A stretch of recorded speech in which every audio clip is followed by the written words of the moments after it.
Hey everyone, in this video I'm going to talk about the top 5 most underrated prestiges in SC2 co-op. So starting with number 5, Phoenix P3. So this prestige is actually very powerful. It has obviously downside, but it has also huge upsides. And the reason why people don't talk about it that much is because it's kind of harder to understand how to play it, and other ones seems better in some ways. For example, if you go P0, you have very powerful champions, and they can build pretty much whatever you want, and it's the most well-rounded. If you go P1, it's pretty much the same thing, but you have stronger champions at cost of their lesser duration on the map. If you go P2, then you have very powerful champions, and you have this unique playstyle, which is, I would say, the most, I would say, interesting, maybe the highest tier in some people, because you lose only tiny bit of minerals while having a lot of power. So this is very efficient kind of army. But the downside is that your army is useless. So you have few very efficient units, but the units are useless. And then you have P3, which makes it very hard to sustain the champions.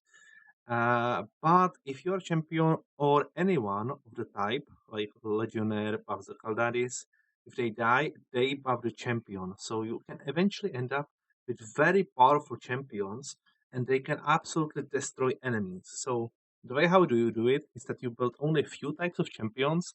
I like the Zealot, what is it, Legionnaire and Adept, and I built only these two, also with Conservators.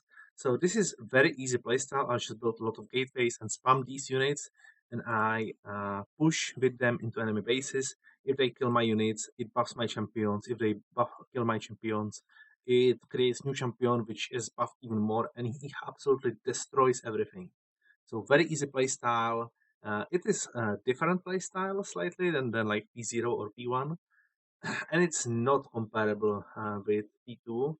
However, it could be potentially played, but I don't think that the champions are strong enough to actually be played like this. But yeah, you have powerful army and also very powerful few champions. Now we are going to number 4, Artanis, and this is going to be P0. And the question is, why the hell would you play P0 if you have such powerful prestige? If you look at a lot of commanders, like Kerex is the best example, it is worth it to pick a prestige because with P1 you have very powerful structures and you only build structures. With P2 you have very powerful combat units and you only build combat units. With P3 you can destroy any other waves and you can do anything you want after that. Everything is better than P0.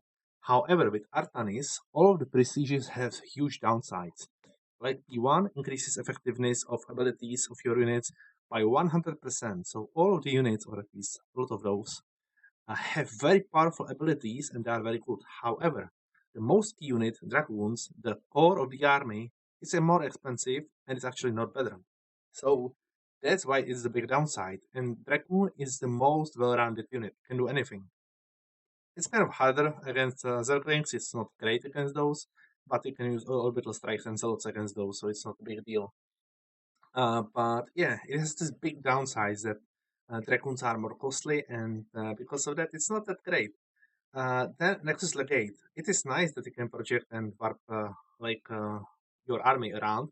It seems like a strict upgrade. However, projecting power field it costs so much. Like 25 energy here, 25 energy there. Then you are warping your units somewhere else where you don't want to warp them, or you just stand on the power field and then just warp units around. It is kind of yeah, it doesn't feel like it, but it's claustrophobic thing. It's like big downside. Then you have P3, which uses the Guardian Shell, which is kind of important, like giving a unit second life and also having 5-second invulnerability. That's quite huge. So yeah, P0 Artanis, very underrated. Don't sleep on him. Then we have here Abatur P1. So the reason why P1 Abatur is so great is because the units have plus 50% additional chance to drop biomass. And why this is so powerful is because you have in default 50% chance, and with this you have 100% chance. So even if your entire army dies, you can just send out a new army of like low tier units, like for example only roaches, and they will be unkillable tanks. So very powerful thing. You can also have vipers with a lot of health, a lot of energy, and they will never transform. You don't need to click the like disable transform. Everything is so easy to play. The biggest downside, and the only downside actually, is that you don't have ultimate evolutions, which are a lot of your early and mid game power. However, you could 100% when you get to late game, you have extreme power because you never lose biomass. Everything you kill just adds into power of your army. And that's the power of Essence Order. You just never lose biomass. So that was number 3.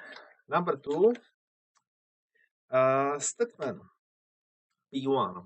So why P1? Satellite zones are 50% larger. This allows you to easily cover the entire map. Uh, uh, if you go into satellite deploy satellite cooldown and you shoot on every single prestige because the satellites are OP, then you're gonna cover everything extremely fast.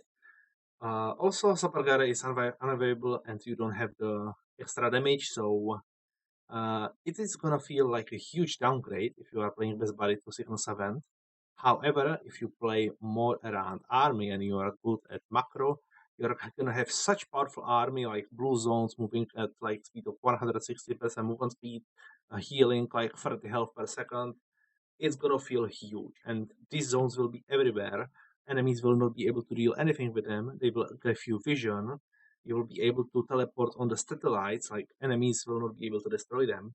It feels amazing. So yeah, P1 Statman definitely slept on. And the number 1, which I don't think that is the strongest one. I think that the Statman is the strongest one. However, this one is significantly underrated. And to some people, it feels even like bad prestige, but it's amazing prestige. It's one of the best prestiges in the game. And that's P1 Kerrigan.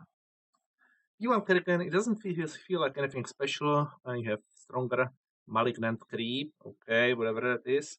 Queens are no longer slowed of creep and can place creep tumors. Like, the question is, who the hell plays like this? But what the malignant creep effectiveness does, or the malignant creep itself, it buffs the attack speed of allies on that by 30%, and it also gives them, I think, 1 health regeneration per second. And I also think that the regen also only works for 0 minutes. But 30% attack speed, that's the big part. Also, the malignant creep buffs creep tumors so that they have larger area and they see further. And this buffs it even more. So, normal creep tumor in multiplayer, I think, have 10 radius. With P0, you have 13. With this, you have 16 radius creep tumor. Just a few creep tumors, unlike the train map, and you will have creep everywhere you need. On some maps, it's kind of harder to spread creep if you are like on Death of Night. Yes, it's not that easy to spread creep there, like everywhere. But you can spread creep in a lot of places, on a lot of maps, and it's quite easy. Also on the Void launch, yeah, you can spread creep everywhere very easily. And 60% attack speed for you and your ally. Like just this by itself, it's like having 1 additional ally. Like it's like in total 120% attack speed for 1 commander. That is huge. So yeah, that's why it's the most underrated. Yeah, so much attack speed. So that's it. Thanks for watching. See you next time.